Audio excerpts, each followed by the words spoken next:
sujet de Mike Pérez. Très bonne matinée, merci d'être avec nous. Ah, c'est Mike Pérez, c'est mardi, on va parler de Koh-Lanta. Évidemment. Aventure de Koh-Lanta dans le Morak Show. Les aventures de Koh-Lanta, ça continue. Où est-ce qu'on en est avec cette aventure de Koh-Lanta? Et on a des nouvelles de Jade. Oui. Des nouvelles de Jade, c'est la candidate suisse Oui. qui participe cette année à Koh-Lanta. On est déjà au 10e épisode et la semaine dernière, on a eu droit à 2 éliminations pour le prix d'une. Ouais. Parce qu'il y a eu une première élimination à l'issue de l'épreuve d'immunité. Donc celui ou celle qui terminait dernière ou dernier de cette épreuve était éliminé sur le champ, sans même discussion, négociation possible ou quoi que ce soit. Ouais. Donc à ce petit jeu-là, c'est Paul qui s'est retrouvé éliminé, le petit jeune en l'occurrence. Donc forcément, comme c'était quelqu'un de plutôt apprécié sur le camp, ça a été un peu une surprise et une mauvaise nouvelle, on va dire, pour l'ensemble du camp. Et voilà, là il a été éliminé parce qu'il n'a pas été bon, c'est pas parce qu'il n'était pas apprécié en l'occurrence. Et puis après, on a eu droit au conseil comme d'habitude, avec des différentes discussions et autres.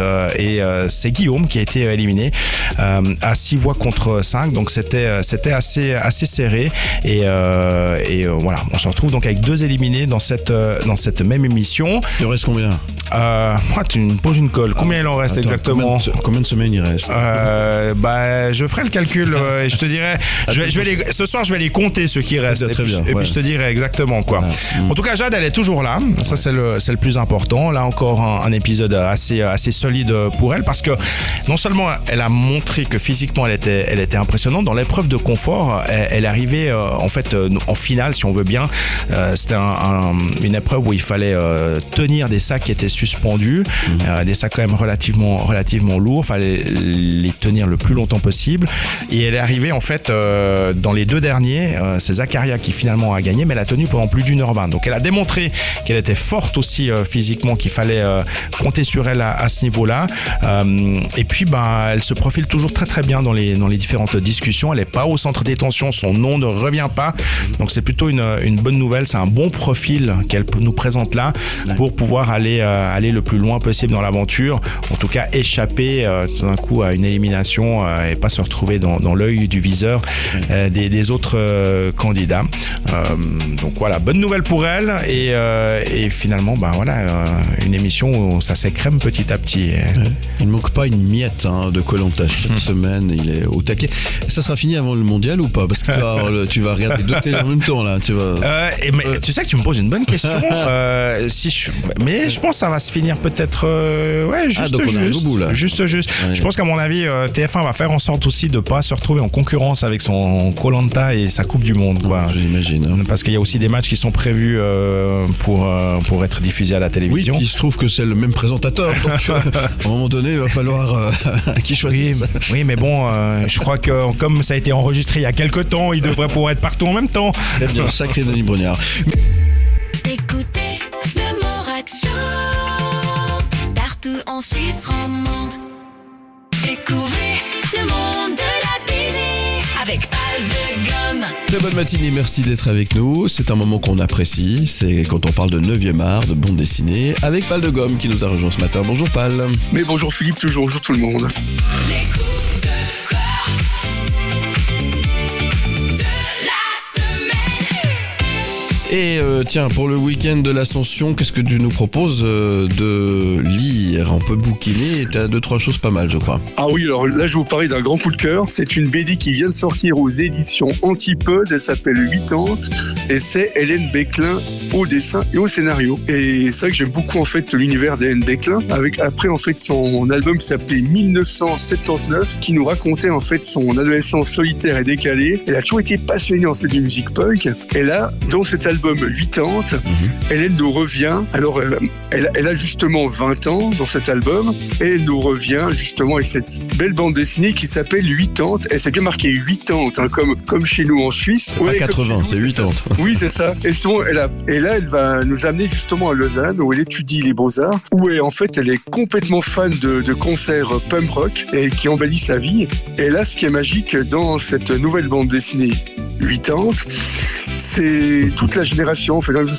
c'est la génération, en même temps, de tout ce qui peut se passer dans Lausanne. Et cette BD, je l'aime beaucoup parce que ça nous plonge, en fait, dans les concerts punk rock de ces années-là. Si je te dis même, The Clash est venu carrément à Beaulieu, The Cure, il y avait des superbes concerts à Dolce Vita. Ah oui, c'est ça, c'est ce que j'allais te demander, c'est qu'il y a des allusions à la Dolce et compagnie, voilà, c'est ça. Ah oui. C'est vrai que c'est bien aussi bien à Beaulieu où il y avait tous ces concerts.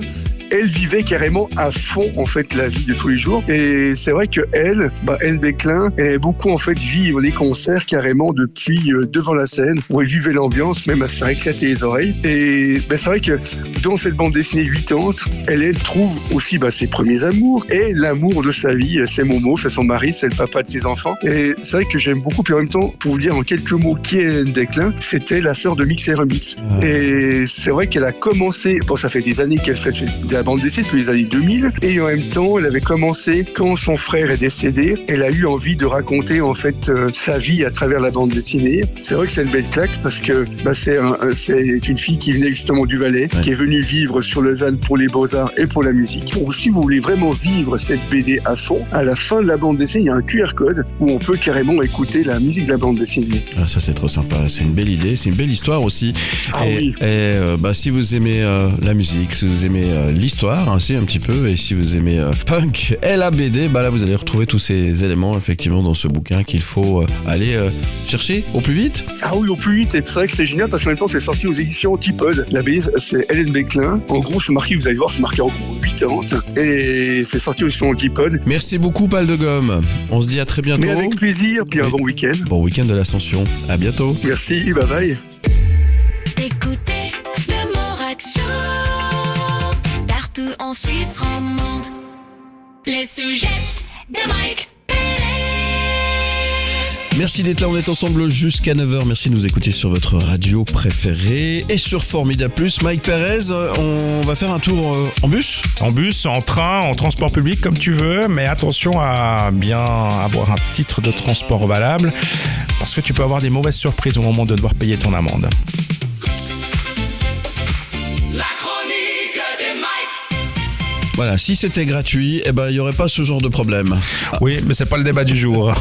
En l'occurrence, pour l'instant, il faut encore payer tes transports publics, que ce soit ton bus ou ton train. Ouais. Et puis en fait, je voulais juste mettre en garde les gens par rapport à cette petite mésaventure qu'on a pu lire dans la presse qui est arrivée à une Genevoise qui s'est fait gauler sans titre de transport valable. Alors, elle était de bonne foi en disant qu'elle pensait que son demi-tarif était encore valable, donc elle avait pris un billet demi-tarif, sauf que son demi-tarif n'était plus valable.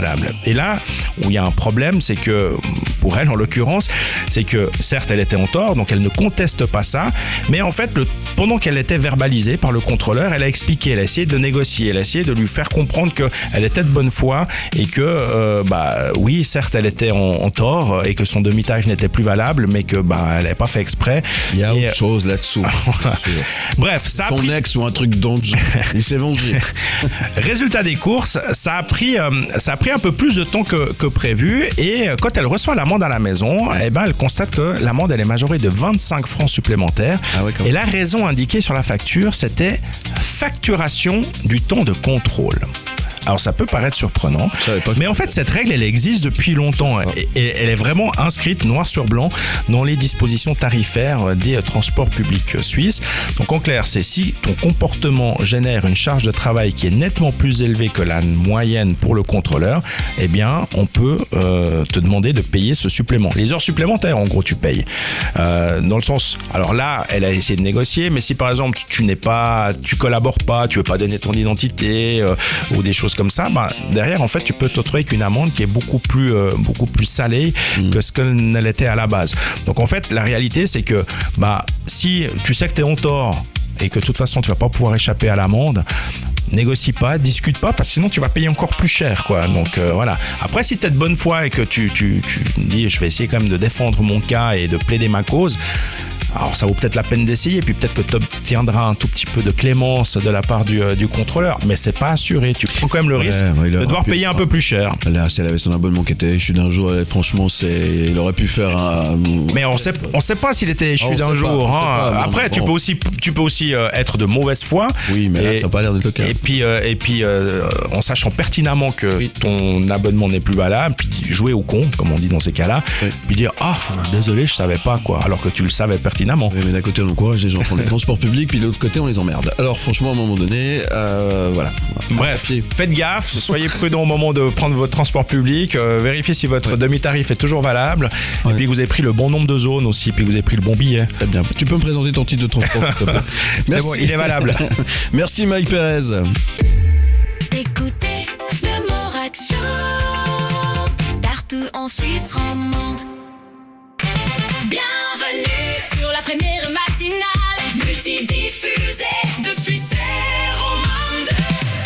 Bonjour Vanny. Bonjour Philippe. Merci d'être avec nous à cette heure-ci. On parle de vin le matin. Je fais des rimes pour la frime. Et on y va. La chronique de Vanny. Et on parle de quoi ce matin?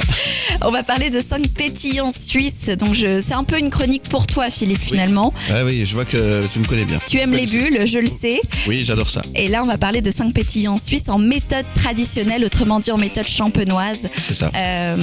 Donc on a envie de dire champagne mais on ne pourra pas le dire. C'est ça. Par contre des bulles version suisse à ne pas louper, des vins effervescents en méthode traditionnelle, donc la même utilisée que celle utilisée en champagne, avec une seconde fermentation en bouteille.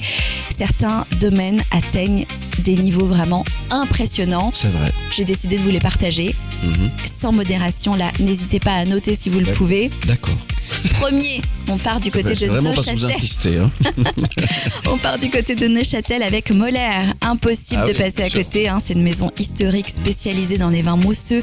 Depuis le 19e siècle, Moller maîtrise parfaitement la méthode traditionnelle et produit des cuvées reconnues pour leur finesse et leur régularité. C'est la référence suisse en matière de bulles. Niveau prix, en plus, c'est intéressant, entre 17 et 40 francs selon les cuvées. Un excellent rapport qualité-prix, vraiment à ne pas louper. Si vous ne l'avez pas encore goûté, il faut le faire. On revient dans le canton de Vaud au domaine Henri Cruchon. Oui. Une approche biodynamique très précise. Leur mousseux élevé plusieurs années sur lit développe des bulles fines, des notes briochées, une vraie tension minérale, très appréciée des amateurs exigeants. Pour le prix, on commence à environ 32 francs jusqu'à 60 francs pour ces mousseux à découvrir. Ensuite, on part dans les grisons avec Patrick Adank, souvent considéré comme l'un des meilleurs producteurs de mousseux en Suisse. Ces cuvées sont issues du pinot noir élevé sur lit. Ils offrent une fraîcheur, une complexité, une précision aromatique, un niveau très proche des grands standards internationaux. Et là, on est entre 38 et 80 francs pour ces mousseux. Là, Philippe, nous Prends des notes, hein. l'avons goûté ensemble, le prochain. Ah, c'est le grand R. Exactement. Ah bah oui, il mérite. Il mérite, hein. Ah, oui, C'est une production plus confidentielle mais hyper intéressante, un style moderne, précis, avec une vraie recherche d'équilibre, typiquement le genre de cuvée qui montre l'évolution qualitative des bulles suisses.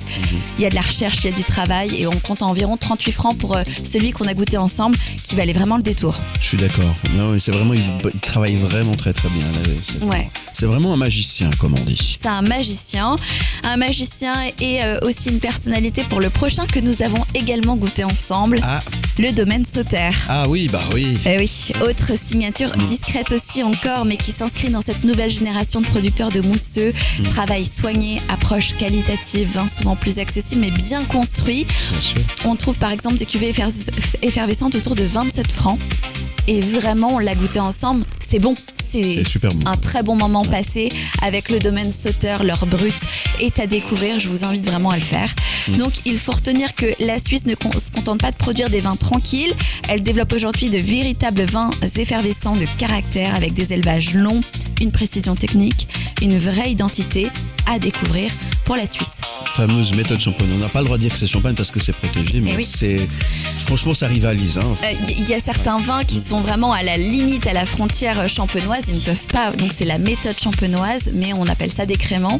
Il y a des créments exceptionnels à découvrir qui n'ont rien à envier à certains champagnes. On est bien d'accord. Oui, ça donne soif, hein. Vous avez vu ça? Ah, Je sais, c'est avec tôt. de l'eau, bien sûr, avec Je de l'eau. sais. On vous retrouve sur votre podcast, ma chère Vanille. Exactement, sur toutes les plateformes d'écoute, La Goutte Podcast, on parle picole avec modération et passion, bien évidemment, et tout ça en images sur YouTube. Écoutez le Morad Show partout en Suisse romande.